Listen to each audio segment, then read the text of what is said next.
Okay, so Seeking Sister Wife, the Davis family. What did I just watch?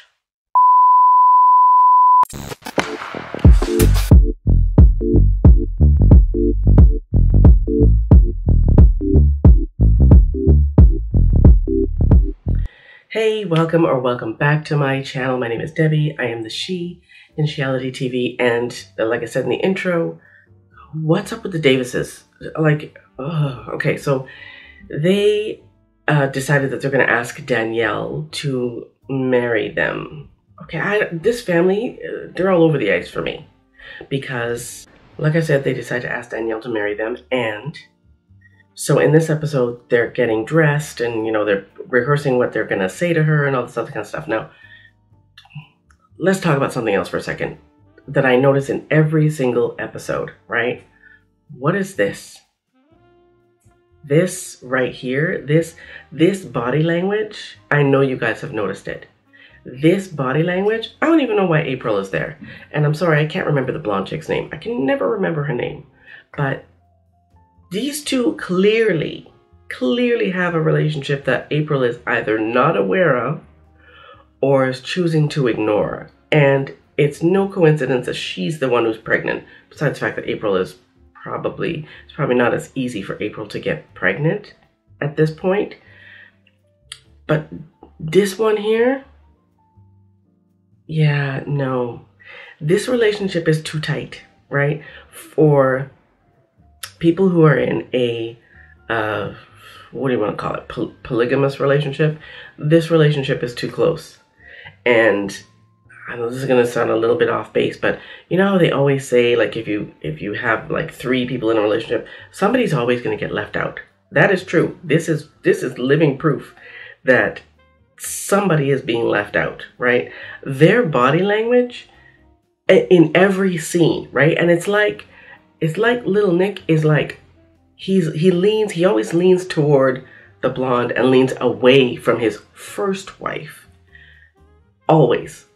It's like, I'm going to put the video here somewhere because he literally is like, rather than touch her leg, he will like reposition his hand on his own, right? When she's like all gripping onto his arm, he will reposition himself so that he's sitting closer to, God, why can't I remember her name? She's the blonde. You know who I'm talking about. The pregnant blonde. So he's sitting closer to the pregnant blonde than he is to April, right? This man would rather chew off his own arm than touch her, right? And she's like busy gripping onto him. So anyway, getting back to what it is they're doing in this episode. I rewatched this because I thought, again, in my last video, I talked about the Foleys and April. Oh, no. In my last video, I talked about the Foleys. I had a brain fart there. In my last episode, I talked about the Foleys and April and how they should leave the girl alone. She's 21 years old. Her mannerisms and her body language scream, y'all need to leave me alone and let me live my life. These people are stealing the youth of these young women because Danielle, who is the other blonde who is going to join the Davis family, she's also 21. And I'm just like, God, you girls, and I call them girls because they're girls. You don't know shit about yourself at 21 years old. You girls need someone in your life to say, no, don't waste your youth on these people. Please, for the love of God. If you're going to do it, wait till you get into your 30s and you've decided that, you know what, I'm done with everything else. But you got too much life to live at 21 years old to be joining a man who already has 2 wives. And I can't even, they're not his wives. They're wives to each other because April and the other chick, the blonde chick, I don't know why I can't remember her name. They're married to each other. And Nick is not married to either.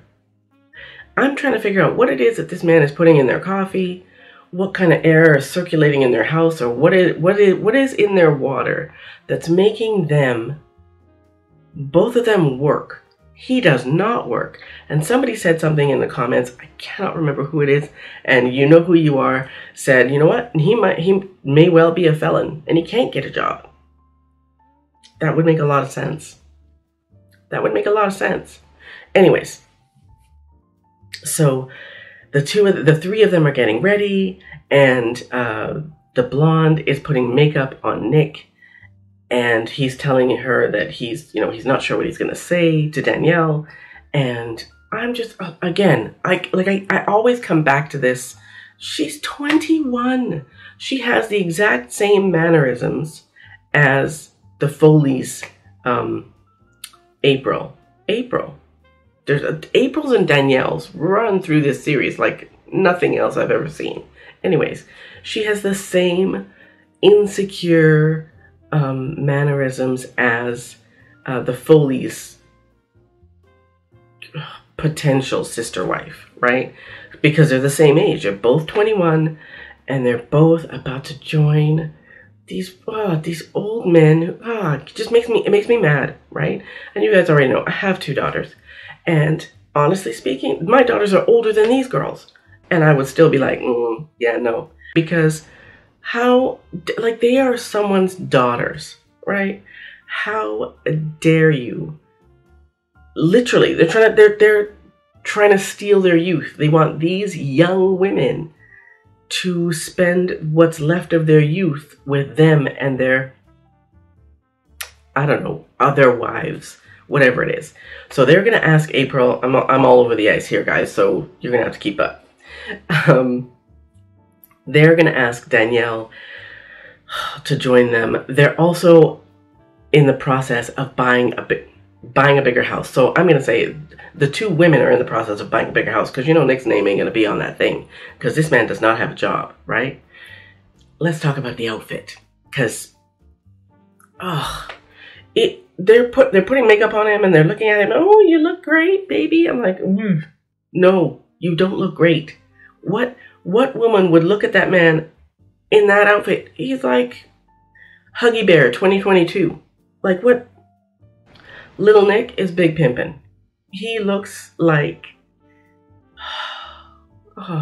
no, that's not it. One of them should have said, and I know one of them wouldn't have said, but one of them should have said, yeah, dude, no, this is not the look. This is not it. You need to go back in your room and change. Find something suitable to wear because this is not suitable. And it wouldn't even have been so bad. Yeah, no, I take that back. It would have been just as bad. The hat makes the outfit. But yeah, it was just all bad. It's all bad. The chain, the vest, no, it screamed big pimpin'. Sorry, or little pimpin' in Nick's case. Yeah, I didn't like it. But if you like that outfit, tell me in the comments, did you actually like it? Would you be seen in public with a man who was wearing that outfit or something similar? Tell me that. Tell me in the comments. I want to talk about the Epps family for 2 seconds. As I said earlier, I rewatched that episode. And I watched Marcus's interaction with Bina. Her name is Bina. The woman with the blonde dreads. Her name is Bina. Okay? And when they're sitting in that coffee shop, and this Marcus dude is, when these women say, you know what, I don't think that's for me, blah, blah, blah, that for him is code to try harder, turn up the heat. Because Bina has already said, you know what, yeah, no, I don't think it's for me. But he just keeps pushing. In one scene, he says, they talk about the fact that he called her one time and she was going out. And he asks her, where are you going? And she says, out. He's like, when I ask you where you're going, like, I want to know where you're going. I want an answer. And I'm thinking, sir, you are not in a relationship with her yet. And here you are demanding that she tell you where she's going? Oh my God. I would have gotten up from that table so fast, I wouldn't have been sitting at that table with that man. But he has the audacity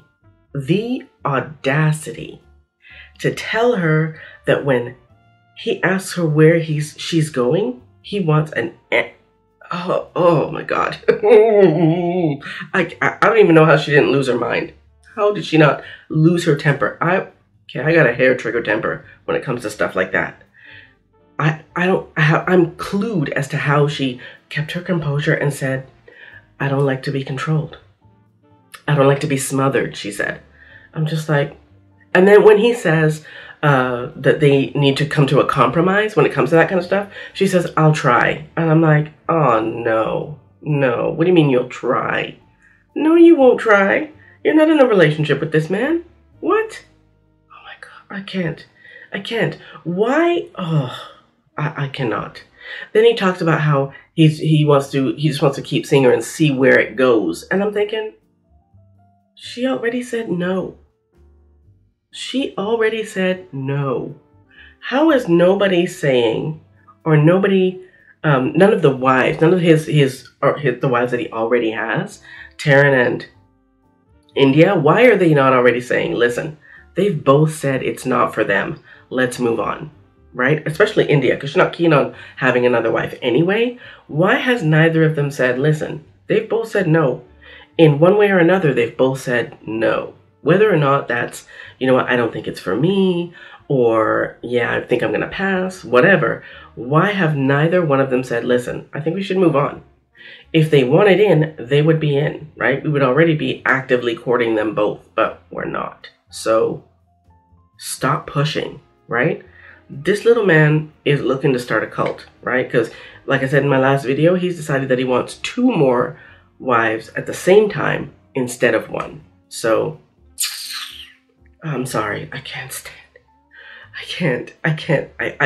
It's all I can do to keep watching. Like, I want to just zip. I want to just forward through his segments, right? Same with the Merrifields. I want to forward through the segments because they make me can't stand them. Anyway, that's all I got for Her Seeking Sister Wife in this video. Again, and as usual, thank you so much for watching. I will see you next time.